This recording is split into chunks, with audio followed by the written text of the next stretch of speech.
محمد بن knife نے صبح تک مزاحمت جاری رکھی، لیکن وہ ذیابیطس کے مریض تھے۔ خود کش حملے میں زخمی ہونے کے بعد سے وہ کچھ تھک بھی جلدی جاتے تھے۔ پھر یہاں ان کا کوئی بھی وفادار ساتھ نہیں تھا، موبائل فون بھی ان کے پاس نہیں تھے، باہر کی دنیا سے کوئی رابطہ بھی ان کا ممکن نہیں تھا۔ صبح 7 بجے تک ان کی ہمت جواب دے گئی۔ ویسے بھی دوستو وہ سوچ رہے ہوں گے کہ اب یہاں سے زندہ واپس جانا اسی صورت میں ممکن ہے کہ بات مان لی جائے۔ انہوں نے صبح 7 بجے کے قریب فیصلہ کر لیا۔ انہوں نے محمد بن سلمان کے ایک پیغمبر سے کہا کہ وہ لکھا ہوا استعفیٰ نہیں دیں گے، بس زبانی محمد بن سلمان کے حق میں دستبردار ہو جائیں گے۔ ان کے اتنا تسلیم کر لینے کی دیر تھی کہ محمد بن سلمان کا ایک گارڈ انہیں محل کے بیرونی دروازے تک لے گیا۔ دروازہ کھلا تو سامنے کیمروں کی فلیش لائٹس ان کا استقبال کر رہی تھیں، فلم بن رہی تھی اور محمد بن سلمان باہیں کھولے اپنے دل شکستہ کزن کو خوش آمدید کہہ رہے تھے۔ انہوں نے قریب جا کر محمد بن نائف کو ایک بوسہ دیا۔ محمد بن نائف نے لڑکھڑاتی آواز میں نوجوان کزن سے جو ان کا تاج چھین چکا تھا کہا، میں اب آرام کروں گا اور اللہ آپ کی مدد کرے۔ یہ وفاداری کا عہد تھا۔ اس ایک بوسے اور چند گھنٹوں کی گیم نے سعودی عرب کی بادشاہت کو اگر کوئی حادثہ نہ ہو جائے تو کم از کم اگلے 40 سال سے زیادہ عرصے کے لیے محمد بن سلمان کی جھولی میں ڈال دیا تھا۔ سلمان فیملی کی بادشاہت کو اندر سے اب کوئی خطرہ نہیں رہا تھا۔ ہاں، بیرونی آزاد دنیا سے ایک بڑا خطرہ انہیں ضرور پیش تھا۔ شاہ سلمان کی بادشاہت کو اب تک سب سے زیادہ پریشانی دوستو ایران کے بعد امریکی صدر باراک اوباما کی طرف سے آ رہی تھی۔ 2016 کے آخر تک کنگ سلمان اور MBS پریزیڈنٹ باراک اوباما سے امریکی صدر سے بہت تنگ آ چکے تھے۔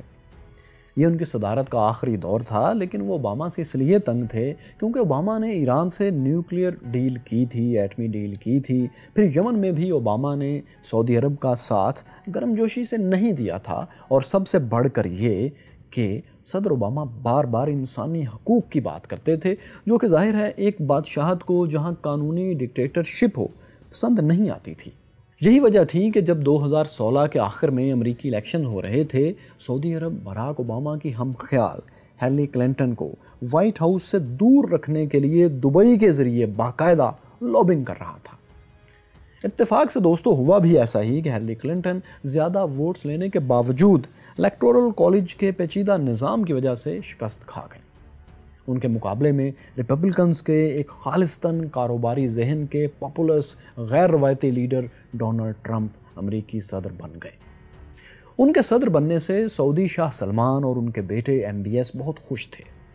لیکن کیا ہوا کہ سعودی عرب کے عالمی شہرت رکھنے والے اور 1.5 ملین سے زائد ٹویٹر فالوورز والے صحافی جمال خشوگی نے عربی اخبار میں ڈونلڈ ٹرمپ کی پالیسیز کے بارے میں سخت کالم لکھ دیا۔ انہوں نے لکھا کہ ڈونلڈ ٹرمپ کی مڈل ایسٹ کے بارے میں سوچ سمجھ بہت تضادات لیے ہوئے ہے، اس میں بہت زیادہ کنٹراڈکشنز ہیں، امیچور ہے۔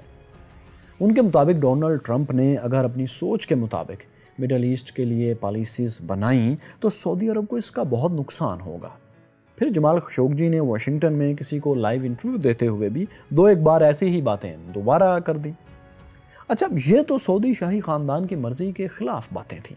سعودی عرب میں تو ایسا رواج ہی نہیں کہ کوئی صحافی سرکاری موقف سے ہٹ کر کوئی رائے دیں، وہ رائے قائم کریں، پھر اس کی تشہیر بھی کریں، اس کو پھیلائیں بھی۔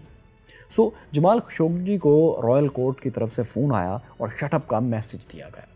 انہیں کسی بھی سعودی اخبار میں کالم لکھنے، دوسرے کسی صحافتی ادارے یا فرد سے بات کرنے، حتیٰ کہ ٹویٹر پر ٹویٹ کرنے سے بھی منع کر دیا گیا، روک دیا گیا۔ اب دوستو آپ تو جان چکے ہیں کہ جمال خشوگی ان چند سعودی غیر شاہی لوگوں میں سے تھے جن کی رسائی سعودی شاہی خاندان کے اہم ترین افراد تک تھی۔ کئی شہزادے اور رائل کورٹس کے سینئر ممبرز ان کے ذاتی دوست تھے۔ 80 کی دہائی میں جب آج کے سعودی بادشاہ شاہ سلمان ریاض کے گورنر تھے تو ان سے بھی جمال خشوگی کے تعلقات بے تکلفی والے تھے۔ MBS ان کے لیے ایک نوجوان شہزادہ، ایک لڑکا ہی تھا جسے انہوں نے اپنی آنکھوں کے سامنے پاؤں چلنے سے کراؤن پرنس بننے تک دیکھا تھا۔ شاہی دربار کے حکم اور اجازت سے ہی وہ اسامہ بن لادن کے ساتھ پشاور میں بھی رہ چکے تھے، وہاں سے رپورٹنگ کرتے رہے تھے۔ اس کی کہانی آپ شروع کے ویلاگز میں دیکھ چکے ہیں۔ پھر جب شاہ فیصل کے بیٹے ترکی بن فیصل امریکہ میں سعودی سفیر تھے، ان دنوں جمال خشوگی بھی سعودی سفارت خانے میں ان کے سینئر معاون تھے۔ انہی دنوں جمال خشوگی کے تعلقات امریکی صحافیوں سے قائم ہوئے، جس کی وجہ سے انہیں دو چند عالمی شہرت بھی نصیب ہوئی، کیونکہ وہ واحد صحافی تھے جنہیں سعودی شاہی خاندان سے لے کر سعودی عرب کے اندرونی حالات تک کی سب سے زیادہ براہ راست فرسٹ ہینڈ معلومات حاصل تھی۔ پھر انہیں بیرونی دنیا سے ان کی زبان میں بات کرنا بھی آتی تھی، اور سب سے بڑھ کر یہ کہ وہ اکثر اپنی جان پر کھیل کر سعودی حکومت کی کچھ پالیسیز پر سخت تنقید بھی کر دیا کرتے تھے۔ اس تنقید پر آل سعود کے شاہی خاندان کے لوگ ان سے کچھ خفا بھی رہتے تھے، لیکن پرانے تعلق کی وجہ سے انہیں ساتھ بھی رکھتے تھے یہ لوگ۔ تو بہرحال جب 2017 کے شروع میں سعودی حکومت نے ان کے لکھنے اور بولنے پر پابندی لگائی تو وہ جدہ میں اپنے گھر جا کر بیٹھ گئے اور پابندی کے ختم ہونے کا انتظار کرنے لگے۔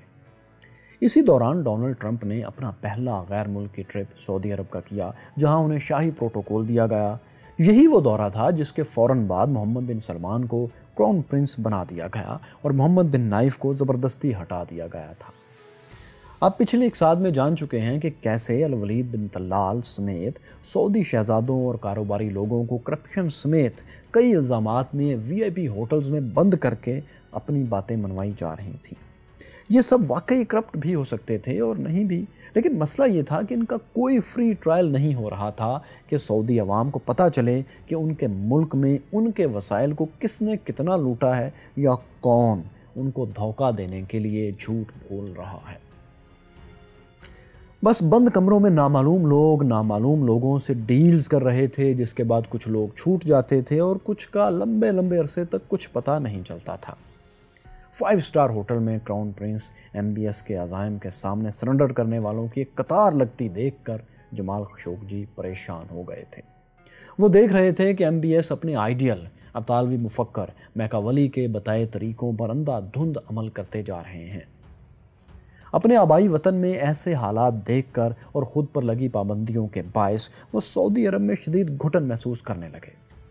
انہوں نے لامحدود وقت کے لیے جلاوطنی اختیار کرنے کا فیصلہ کیا۔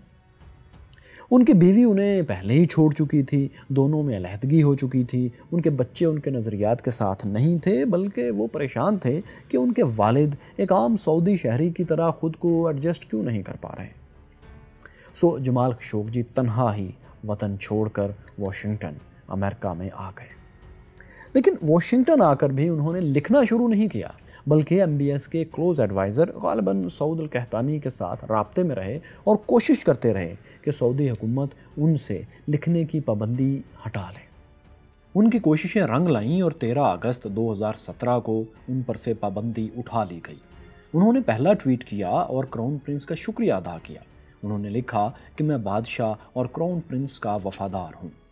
لیکن ہوا یہ کہ جب انہوں نے لکھنا شروع کیا اور سعودی جریدہ الحیات میں اپنا پہلا کالم لکھا تو اس میں سابق سعودی بادشاہ شاہ عبداللہ کی صلح جو پالیسیز کی تعریف کی۔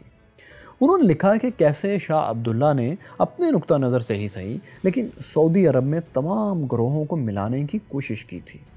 انہوں نے اس کالم میں نام لیے بغیر نوجوان ولی عہد کراؤن پرنس MBS کو سابقہ سعودی بادشاہوں کی نسبت سخت مزاج حاکم کہا۔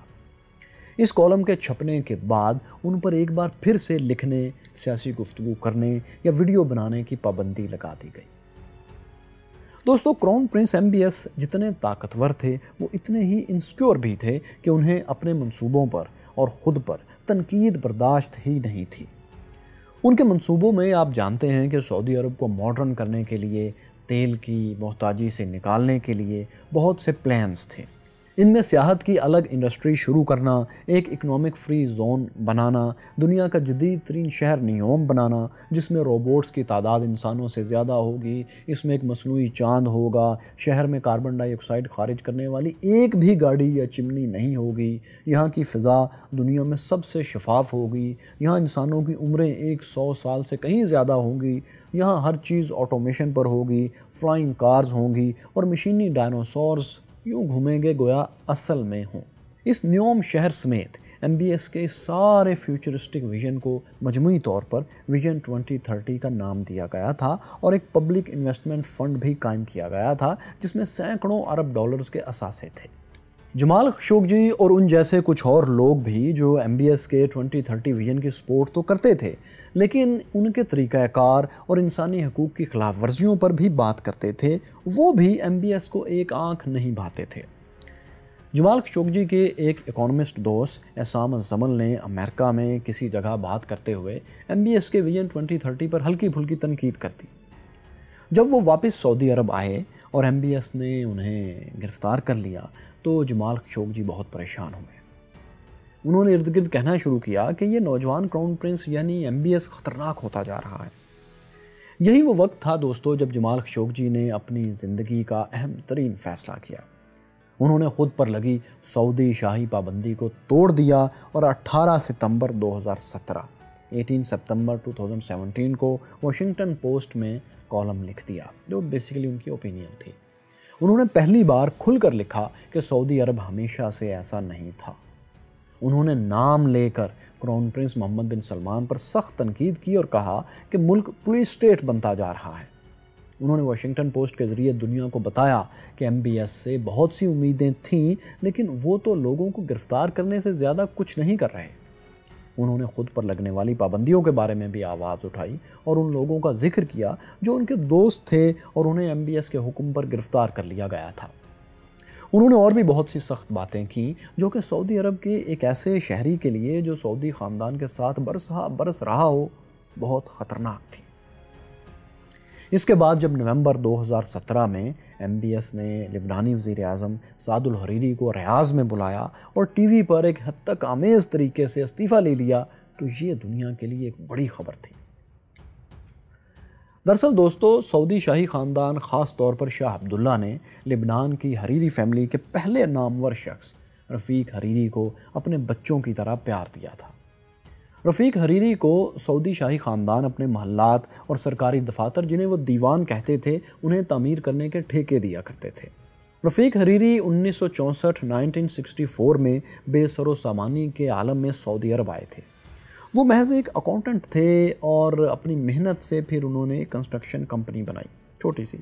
پھر شاہ خالد کا ایک مشکل منصوبہ تھا جو مکمل نہیں ہو پا رہا تھا کچھ انجینئر سے، تو اسے انہوں نے رفیق حریری نے رسک لے کر ایک بیرونی کمپنی کی مدد سے مکمل کر دیا۔ اس کی وجہ سے وہ بادشاہ کے بہت قریب آ گئے۔ جلد سے جلد اور بادشاہ کی من پسند تعمیرات کرنا ان کا ٹریڈ مارک بنتا چلا گیا۔ وہ شاہی ضروریات کے مطابق فوری طور پر اور اچھی تعمیرات کرتے اور من چاہے ڈالرز وصول کرتے، جو کہ سعودی عرب کے لیے کوئی مسئلہ نہیں تھا۔ تیل کی دولت بہت زیادہ آ رہی تھی ان دنوں۔ رفیق حریری تعلقات بنانے کا ہنر بھی خوب جانتے تھے۔ یہی وجہ تھی کہ شاہ خالد کے بعد شاہ فہد اور پھر اگلے بادشاہ شاہ عبداللہ بھی انہیں اپنی گڈ بکس میں رکھتے تھے، بلکہ شاہ عبداللہ تو انہیں اپنے بچوں جیسی عزت دیتے تھے۔ سعودی شاہی خاندان کے ساتھ دہائیوں کے کاروبار نے حریری فیملی کو اربوں ڈالرز کا مالک بنا دیا تھا۔ انہوں نے سعودی اوگر کے نام سے ایک انٹرنیشنل کمپنی بھی کھڑی کر لی تھی جس میں ہزاروں ملازمین تھے۔ ان ملازمین میں سعودی، فرانسیسی، پاکستانی، انڈینز اور فلپائنی بڑی تعداد میں کام کرتے تھے۔ جو پیسہ رفیق حریری سعودی عرب سے کما رہے تھے، اسی پیسے سے وہ لبنان کی سیاست میں بھی اپنا رنگ جماتے جا رہے تھے۔ وہ لبنان میں نوجوانوں کو تعلیمی وظائف دیتے، فلاحی کام کرتے اور اس کے لیے شاہ عبداللہ سے الگ سے اسپیشل فنڈز بھی لیتے جو ان کے بزنس سے ہٹ کر چیریٹی کی مد میں ہوا کرتے تھے۔ یہی کرتے ہوئے وہ 1992 میں لبنان کے وزیر اعظم منتخب ہو گئے۔ لبنان جہاں مدتوں سے خانہ جنگی تھی، اسے وزیر اعظم رفیق حریری نے کسی حد تک کنٹرول کیا اور ملک کو ایک سٹیبلٹی بھی بہرحال انہوں نے دی۔ اس کے بعد اکتوبر 2000 میں ایک بار پھر وہ لبنان کے وزیر اعظم منتخب ہوئے۔ بہت سے چیریٹی ورک اور لبنان کو عارضی سٹیبلٹی دینے کی وجہ سے انہیں مسٹر لبنان بھی کہا جاتا ہے، ان کے چاہنے والے انہیں کہتے ہیں۔ پھر کیا ہوا کہ 2005 میں رفیق حریری کو مبینہ طور پر ان کے مخالفین ایرانی بیکڈ حزب اللہ نے قتل کروا دیا۔ ان کی کار کے پاس ایک بہت ہی بڑا دھماکہ ہوا جس میں وہ چل بسے۔ جس جگہ انہیں دھماکے سے اڑایا گیا اب وہاں ایک یادگار موجود ہے دوستو۔ تو رفیق حریری کے قتل کے بعد ان کے بیٹے سعد حریری ان کے جانشین بنے۔ وہ بھی دسمبر 2016 میں لبنان کے وزیر اعظم منتخب ہوئے۔ وہ بھی لبنان کی سیاست میں حصہ لینے کے ساتھ ساتھ اپنے والد سے ورثے میں ملی ہوئی سعودی اوگر کمپنی چلا رہے تھے جیسے ان کے والد چلا رہے تھے۔ وہی کمپنی جو سعودی عرب میں اربوں ڈالرز کے پروجیکٹس پر کام کر رہی تھی۔ لیکن یہاں ایک ایسا مسئلہ ہو گیا جو سعودی عرب کے لیے ناقابل قبول تھا۔ وہ یہ کہ لبنان میں چونکہ ڈیموکریسی ہے، اس لیے وہاں وزیر اعظم کو باقی جماعتوں کو ساتھ لے کر چلنا ہوتا ہے۔ سعد الحریری وزیر اعظم بنے تو انہیں ایک ایسے شخص کو صدر بنانا پڑا جسے ایرانی بیکڈ مسلح تنظیم حزب اللہ کی حمایت بھی حاصل تھی، یعنی یہ ان کا مشترکہ امیدوار تھا۔ اب یہ صدر مشعل نعیم اون تھے جنہیں ایران کی بھی مدد حاصل تھی، سپورٹ حاصل تھی۔ انہی دنوں ایک ایرانی وفد نے وزیر اعظم سعد حریری سے ملاقات کی اور لبنان ایران اچھے تعلقات کا اعلان کیا۔ تو یہ ایک بات ایم بی ایس کو بہت ناگوار گزری کہ دہائیوں کی انویسٹمنٹ کے باوجود لبنان میں حریری فیملی سعودی توقعات کے برعکس ایرانی اثرات کو کم نہیں کر پائی۔ لیکن اس کے ساتھ ہی ایک دوسرا مسئلہ بھی ہوا، وہ یہ کہ جب ایم بی ایس کرون پرنس ولی عہد بنے تو سعودی عرب میں معاشی حالات بہت خراب تھے۔ اس لیے انہوں نے بن لادن گروپ سمیت کئی کمپنیز کو بہت سے پروجیکٹس جو دیے ہوئے تھے ان کی فنڈنگ روک دی اور منصوبے بھی روک دیے عارضی طور پر۔ جن کمپنیز کی فنڈنگ روکی گئی ان میں سعد حریری کی سعودی اوگر گروپ بھی شامل تھی۔ لیکن سعودی اوگر گروپ کے مالک سعد حریری نے بن لادن گروپ کے برعکس اپنے سرمایے سے پیسہ لگانے کے بجائے براہ راست سعودی عرب کی بادشاہت کو مورد الزام ٹھہرانا شروع کر دیا۔ انہوں نے ہزاروں ملازمین کو کمپنی سے نکال دیا اور فرانسیسی ملازمین جن کے ملینز آف ڈالرز واجب الادا تھے ان سے بھی ٹال مٹول کرنا شروع کر دی۔ اب آپ تو جانتے ہیں کہ لبنان فرانس کی کالونی رہا ہے اور لبنان کے آج بھی فرانسیسی حکومت سے بہت اچھے تعلقات ہیں۔ تو فرانسیسی ایمبیسڈر نے لبنان میں جب سعد الحریری سے شکایت کی کہ فرانسیسی شہریوں کے مسائل آپ کی کمپنی کیوں نہیں حل کر رہی سعودی عرب میں، تو سعد حریری نے انہیں بھی یہی کہا کہ سعودی حکومت نے ان کے فنڈز روک لیے ہیں، خراب حالات کے ذمہ دار وہی ہیں، ہم نہیں۔ اب دوستو یہ دونوں باتیں اونٹ کی کمر پر آخری تنکا ثابت ہوئیں۔ ایم بی ایس نے 3 نومبر 2017 کی شام سعد حریری لبنانی وزیر اعظم کو ریاض میں بلایا۔ وہ آئے اور گھنٹوں کے انتظار کے بعد انہیں ایک پرچہ تھما دیا گیا ایم بی ایس کے آفس میں کہ ابھی کیمرہ آن ہوگا، آپ اس کے سامنے یہ پرچہ پڑھ دیجیے۔ پھر دنیا نے دیکھا کہ وہ سعودی سرکاری ٹی وی پر آئے، یعنی لبنانی وزیر اعظم آئے، انہوں نے ایران اور حزب اللہ کی مذمت کی اور وزارت عظمیٰ سے استعفیٰ دے دیا۔ یہ سب ان سے زبردستی کروایا گیا تھا۔ ایسی اطلاعات بھی آئیں کہ یہ بیان پڑھوانے کے لیے سعد الحریری پر تشدد بھی کیا گیا۔ جب ایم بی ایس کی مرضی سے یہ سب ہو گیا تو بھی انہیں سعودی عرب چھوڑنے نہیں دیا گیا۔ ساتھ میں یہ پروپیگنڈا بھی کیا گیا کہ سعد حریری اپنی مرضی سے اپنی جان بچانے کے لیے سعودی عرب میں موجود ہیں کیونکہ ان کی جان کو ایرانی بیکڈ حزب اللہ سے خطرہ ہے۔ اس پر فرانسیسی صدر نے مداخلت کی اور سعد حریری کو پیرس دورے کی دعوت دے ڈالی۔ اب ظاہر ہے کہ اگر وہ اپنی مرضی سے سعودی عرب میں تھے تو انہیں فرانسیسی صدر کی دعوت قبول کرنی چاہیے تھی۔ لیکن ایم بی ایس نے یہ کیا کہ سعد حریری کو جانے کی اجازت دی، مگر ضمانت کے طور پر ان کی فیملی کو سعودی عرب میں روک لیا۔ جیسے ہی اس بات کی بھنک فرانسیسی صدر کو پہنچی، انہوں نے جھٹ سے پوری حریری فیملی کو دوبارہ دعوت دے ڈالی فرانس کے دورے کی۔ عالمی میڈیا میں بھی اس کی تشہیر کر دی گئی۔ سو اب ایم بی ایس کے پاس لبنانی وزیر اعظم کو روکنے کا کوئی جواز نہیں تھا۔ 18 نومبر کو، یعنی اپنے جبری اغوا کے تقریباً 2 ہفتوں بعد، انہیں دنیا نے فرانس میں آزاد دیکھا۔ یہاں انہوں نے فرانسیسی صدر ایمانوئل میخان کے ساتھ لنچ کیا اور کچھ دن قیام بھی کیا۔ پھر وہ فرانس سے لبنان میں بیروت اترے اور اپنے اس ٹی وی والے استعفے سے انکار کر دیا۔ اس کے بعد وہ 2020 تک لبنان کے وزیر اعظم تو رہے، لیکن سعودی عرب میں وہ اپنی بزنس امپائر اب کھو چکے تھے۔ البتہ حقیقت دیکھیں دوستو تو دراصل یہ حریری نہیں بلکہ سعودی عرب تھا جو لبنان میں ایران سے ایک اور پروکسی جنگ ہار گیا تھا۔ لبنان میں سعودی عرب کا واحد طاقتور دوست حریری فیملی اس سے دور ہو گئی تھی اور سعد حریری کے جبری استعفے والی ویڈیو کی وجہ سے ایرانی بیکڈ حزب اللہ کو موقع مل گیا تھا کہ وہ سعد حریری کو عوام کے سامنے ایک کمزور انسان کے طور پر پیش کر سکیں۔ یہ سعودی عرب کے لیے بہت بڑا نقصان تھا، ایسا نقصان جس سے بچنے کے لیے سعودی عرب کے 3 بادشاہوں نے اربوں ڈالرز کی سرمایہ کاری کی تھی۔ اس سیاسی اور سفارتی ناکامی پر جمال خشوگی نے ایک بار پھر crown prince M B S کو سخت تنقید کا نشانہ بنایا اور لکھا کہ ایم بی ایس کے سخت اقدامات خلیجی ممالک میں تناؤ کو بڑھا رہے ہیں اور یہاں کی سیکیورٹی کو بھی خطرات سے دوچار کر رہے ہیں۔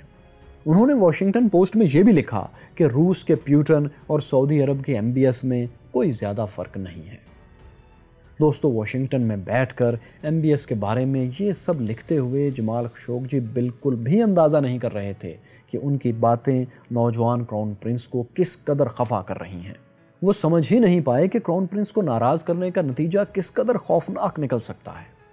یوں لگتا ہے کہ جمال خشوگی اس خطرے سے بے پرواہ ہو چکے تھے، یا انہیں امریکہ میں رہتے ہوئے یہ بھروسہ تھا کہ سعودی عرب یہاں انہیں کوئی نقصان نہیں پہنچا سکے گا۔